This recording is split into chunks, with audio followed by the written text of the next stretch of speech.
Jorjan de Arrascaeta, um nome que, para a torcida do Flamengo, significa magia, títulos, enfim, uma verdadeira lenda. Mas como é que ele chegou nesse patamar? Hoje a gente vai desvendar a jornada que o transformou de uma contratação cheia de expectativas em um dos maiores da história do clube. E vamos começar com um número que por si só já diz muito sobre o tamanho dele no clube. 19. É isso mesmo, 19 títulos. É o recorde de conquistas na história do Flamengo, uma marca que ele divide, aliás, com outro ídolo, o Bruno Henrique. Mas olha, para chegar nessa glória toda, o caminho foi bem árduo. E quem diz isso é o próprio Rascaeta. Ele mesmo admitiu que o começo não foi nada fácil. Essa frase dele mostra bem o choque de realidade que ele sentiu quando chegou. Então vamos voltar para 2019, a chegada dele no Flamengo. E não era só uma mudança de clube, né? Era a chegada no gigante Flamengo. E tem mais. Na época, ele foi a contratação mais cara da história do clube. Dá para imaginar o tamanho da pressão que caiu nos ombros dele? E o primeiro grande desafio foi justamente esse, a adaptação. Porque ele percebeu que jogar no Flamengo era outra coisa, exigia um nível de profissionalismo, uma mentalidade que ele não estava acostumado. Não era só vestir aquele manto sagrado, o preto e vermelho, e entrar em campo. Era muito mais do que isso. E o que tornava essa adaptação ainda mais complicada? Bom, a nação. A torcida do Flamengo. Jogar para essa gente toda significa lidar com uma cobrança, uma paixão, que, sinceramente, poucos lugares no mundo têm algo parecido. E ele resumiu isso perfeitamente, nas palavras dele. Aqui, você perde 2 ou 3 jogos e já começa a loucura. Loucura. Essa palavra já dá a dimensão da intensidade, né? Da pressão que ele sentia ali no dia a dia.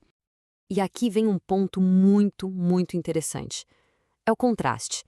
De um lado, essa loucura toda do lado de fora. E do outro, a personalidade dele. Ele se descreve como um cara que flutua, que fica no próprio mundo. Pensa só, um cara com esse perfil no meio do furacão que é o Flamengo.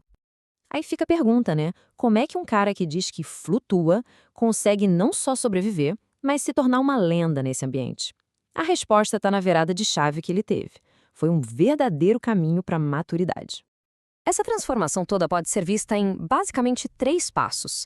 Primeiro, ele entendeu o tamanho do desafio da adaptação.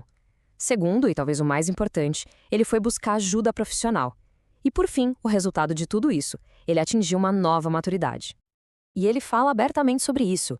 Diz que foram anos de terapia que ajudaram e muito a lidar com toda aquela pressão. Isso mudou ele como profissional. É um baita exemplo, né? Mostra o quanto a saúde mental é fundamental para um atleta de altíssimo nível. E o resultado dessa jornada toda, dessa evolução? Bom, o resultado está aí, gravado na história do Flamengo. O Arrascaeta não só superou os perrengues, ele se transformou num dos maiores campeões que já vestiram o manto sagrado. Lembram daquele número do começo? 19 troféus no total.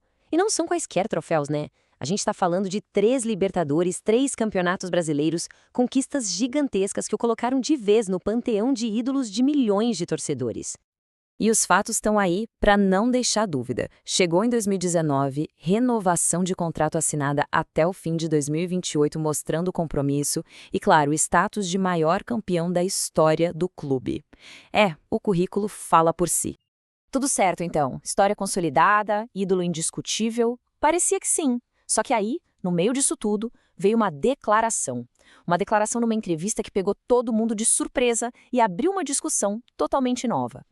O que aconteceu foi o seguinte: numa entrevista, o Arrascaeta, que é peça fundamental da seleção do Uruguai, resolveu fazer uma comparação direta entre o jeito que a seleção dele joga e o jeito que a seleção brasileira, a grande rival, joga.